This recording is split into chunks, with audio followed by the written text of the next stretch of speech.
ओम नमः शिवाय, जय श्री महाकाल। देखिए, बहुत सारे लोग कमेंट करते हैं कि हमने हर तरह से उपाय कर लिए, 16 सोमवार कर लिए, उसके बावजूद भी हमारी जो कामना है, जो इच्छा है, वो पूर्ण नहीं हो रही है। तो ऐसी परिस्थिति में आपको लेना है एक चावल का दाना, एक काली मिर्ची और विशेषकर ये उपाय कर लेना है।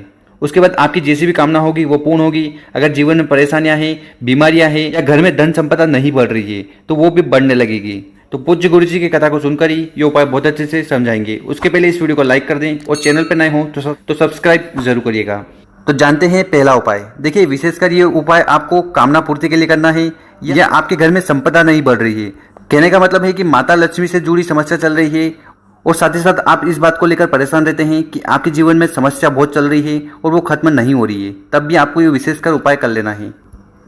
तो इस उपाय में जो सबसे पहले सामग्री हमें चाहिए वो है चंदन। ठीक है, कौन सा चंदन? देखिए, अगर आपको लाल चंदन मिलता है तो वो ले लीजिएगा, पीला चंदन मिलता है तो वो ले लीजिएगा। इसके बाद आपको लेना है काली मिर्च। ठीक है, क्या लेना है? काली मिर्च। कितनी लेनी है? तो इस उपाय में आपको चाहिए मात्र एक काली मिर्च, और जो काली मिर्च आप लो वो कहीं से खंडित नहीं होनी चाहिए। इसके बाद आपको चाहिए एक चावल का दाना, मतलब कि अक्षत, जो कहीं से खंडित ना हो। इस प्रकार से आपको एक चावल का दाना ले लेना है।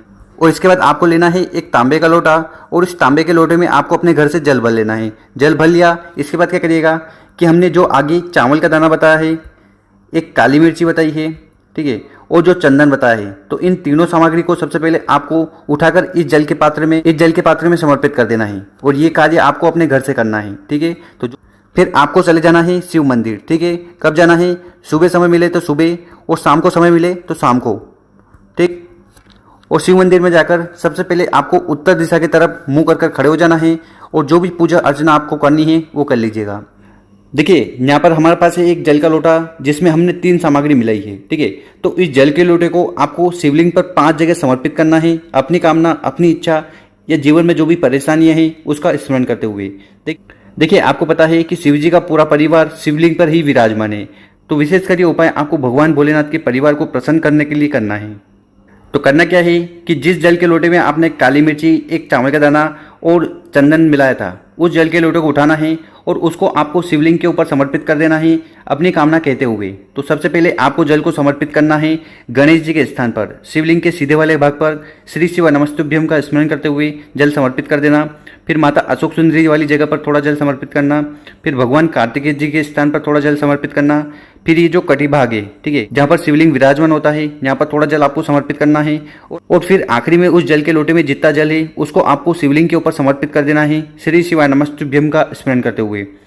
तो इस प्रकार से आपको 5 जगह जल को समर्पित करना, और उसके बाद आपको शिवलिंग के पास बैठ जाना है। और आपके जीवन में जो भी समस्या चल रही है, चाहे वो धन से हो, दौलत से हो, या आपकी ऐसी कोई विशेष कामना है जो पूर्ण नहीं हो रही है, तो उसका स्मरण कर कर भोलेनाथ से कामना करना कि हे भोलेनाथ, हमारे जीवन में ये समस्या है या हमारी ये जो कामना है, इन्हें जल्द से जल्द पूर्ण करें। गुरु जी ने कहा है कि जो भी व्यक्ति इस प्रकार से उपाय कर लेता है और अपनी जो कामना है, जो इच्छा भगवान भोलेनाथ को बता देता है, तो वो कामना उस व्यक्ति की बहुत जल्द पूर्ण होती है।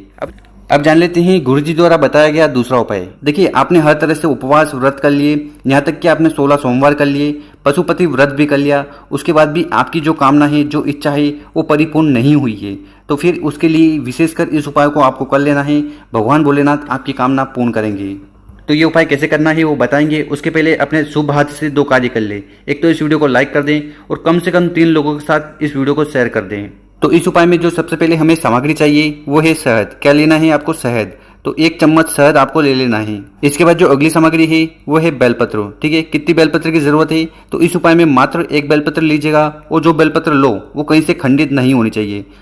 अब इसके बाद क्या करना है? देखिए, हमने आगे जो आपको शहद बताया है उस शहद को आपको उठाना है, और ये जो बेलपत्र की बड़ी पत्ती होती है, ठीक है, इस बेलपत्र की बड़ी पत्ती पर आपको उस शहद का इस तरह से लेपन कर देना है। ठीक, क्या करिएगा कि शहद को आपको अपनी अनामिका उंगली में उठाना है, और इस प्रकार से बेलपत्र की बड़ी वाली पत्ती पर आपको शहद का लेपन कर देना है।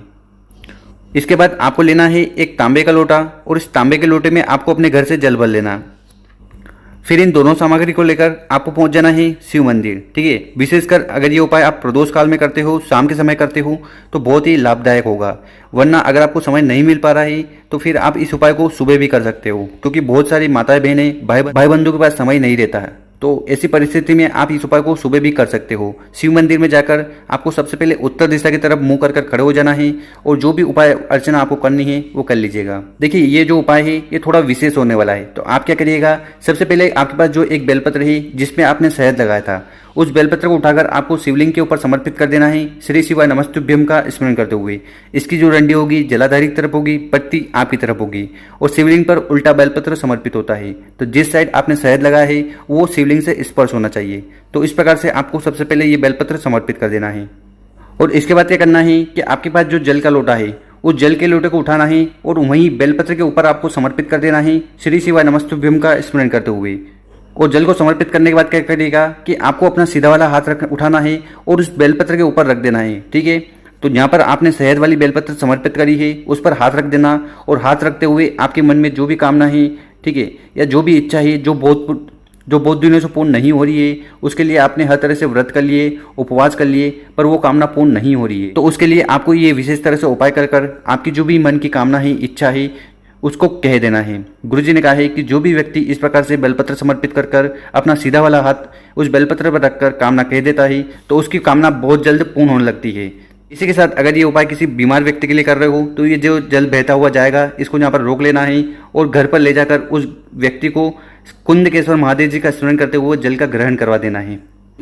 तो इस उपाय करने से उस व्यक्ति की बीमारी भी खत्म होगी, आपकी जो कामना है वो भी पूर्ण होगी। तो कर देखिएगा, बहुत ही आसान सा उपाय है।